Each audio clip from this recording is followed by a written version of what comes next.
আপনি প্রবাস থেকে বাড়িতে যাইতেছেন, বাড়িতে যাওয়ার পরে যে কোনো ধরনের কাজ করতেছেন, যে কোনো ধরনের, হয়তো বা আপনি নিজে কোনো একটা ব্যবসা প্রতিষ্ঠান দাঁড় করাইছেন, অথবা আপনি টমটম বা কোনো কিছু চালাইতেছেন, অথবা ধরে নিতে পারেন আপনি কোনো কিছু পান নাই, রিক্সা চালাচ্ছেন, কিন্তু আপনার মনে হচ্ছে যে মানে আপনার নিজের কাছে ছোট মনে হইতেছে। বাট অদূর ভবিষ্যতে গেলে বুঝতে পারবেন যে এত কিছু পরও আপনার ফ্যামিলি আপনার পাশে আছে, বা আপনি আপনার ফ্যামিলিকে দেখতে পারতেছেন, আপনি তাদেরকে পরিচালনা করতে পারতেছেন। হয়তো আপনার পকেটে আহামরি টাকা নাই যেটা আপনি বিদেশে ইনকাম করতে পারতেন। একটা বার ভালো করে খেয়াল করে দেখেন, আপনি বিদেশে যে টাকা ইনকাম করতেন সেই টাকাটা আপনার কাছে থাক আর না থাক আপনার কোনো ভ্যালু নাই, কারণ আপনি ওই জায়গায় নাই। আপনি যখন একটা জায়গায় থাকবেন তখনই আপনার ভ্যালু থাকবে। আপনার কোটি কোটি টাকা থাক, কোনো লাভ নাই। আপনার টাকার ভ্যালু আছে, আপনার নাই। কিন্তু বর্তমানে আপনার কাছে টাকা থাক, আপনার কাছে টাকা না থাক, আপনার একটা ভ্যালু আছে, বা আপনি ওইখানে প্রেজেন্ট আছেন, যেখানে মানে আপনার যা মন চাইতেছে আপনি তা বলতে পারতেছেন, করতে পারতেছেন। আপনার কথা না শুনলে আপনি সেই কাহিনীর উপর ভিত্তি করে আপনি সেটার জন্য আবার আপনি লড়তে পারতেছেন, কারণ আপনি স্টিল ওইখানেই আছেন। তো আপনি কি করতেছেন না করতেছেন এইসবের দিকে খেয়াল করবেন না। বা বিদেশে আপনি টাকা ইনকাম করছেন ঠিক আছে, কিন্তু দেশে আপনি বিদেশের মতো টাকা ইনকাম করতে পারতেছেন না। যেটা করতেছেন সেটাতে আলহামদুলিল্লাহ করেন। আপনি টমটম চালাইতেছেন, ভ্যান গাড়ি চালাইতেছেন, তো কি হইছে? আমি বুঝি না আমাদের দেশের মানুষ কেন এইসবকে ছোট করে দেখে। টমটম চালানোটা খারাপ কিছু না, ভ্যান গাড়ি চালানোটা খারাপ কিছু না, ঠেলা গাড়ি চালানোটাও খারাপ কিছু না।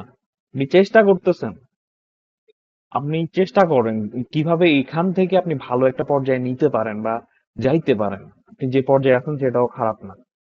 আমাদের একটা জিনিসের সমস্যা, সেটা হচ্ছে আমরা কেউ সন্তুষ্ট থাকতে চাই না। যে আমি যে অবস্থায় আছি সেটাতে আমি সন্তুষ্ট না, না এটা ভালো না। মানুষ কি বলবে, মানুষ কি বলবে তাতে কিছু যায় আসে না। মানুষ অনেক কিছু বলবে, যে এইটা হইছে সেটা হইছে, মানুষ তো ওইটাই বলবে যেটা তার কাছে ভাল লাগে। এখন কথা হচ্ছে, আপনি একজনকে দেখানোর জন্য বা একজন আপনাকে কেয়ার করবে সেই জন্য আপনি আপনার কষ্টটা আরো বাড়াবেন, বা আপনার যে ভ্যালুটা আছে সেটা চেঞ্জ করার চেষ্টা করেন, সেটার জন্য কখনো এটা করবেন না। আপনি চেষ্টা করবেন যেন আপনার ভ্যালুটা আপনি বাড়াইতে চান, বা আপনি চাইতেছেন যে আপনি বর্তমানে যে পরিস্থিতিতে আছেন এটা থেকে উপরে উঠার জন্য চেষ্টা করেন। লোক দেখানোর জন্য কখনো কিছু করিয়েন না, কখনো শান্তি পাবেন না।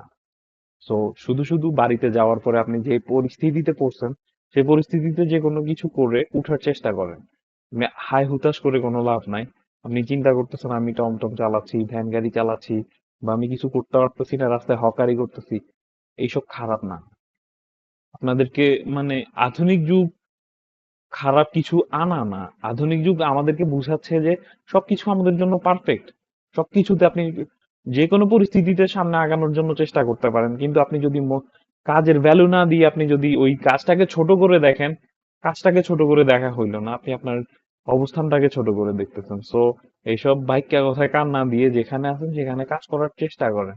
ভ্যান গাড়ি চালাইতেছেন, বিদেশে থাকলে ভালো থাকতেন। আসলে কি বিদেশে থাকলে ভালো থাকতেন? থাকতেন না। তো যেটা করতেছেন সেটা নিয়ে সন্তুষ্ট থাকেন, চেষ্টা করেন সেটা থেকে আপডেট করার জন্য কাজগুলা। কিন্তু ওই কোনো কাজকে ছোট করে দেখবেন না। যে ভ্যান গাড়ি চালক, রাস্তায় যে রিক্সা চালায় সে, বা সামান্য মুচি, বা ধরেন যে কোনো কিছু হকারি করতেছেন, এইসবকে কখনো ছোট করে দেখবেন না। যে সে এইসব কাজ করতে পারে না, এগুলা করতে অনেক হিম্মতের প্রয়োজন পড়ে, অনেক সাহসের প্রয়োজন পড়ে। সো কোনো কাজকে ছোট না করে দেখে সামনে আগানোর জন্য যখন যে পরিস্থিতিতে থাকেন ওই পরিস্থিতিতে কাজ করার চেষ্টা করেন।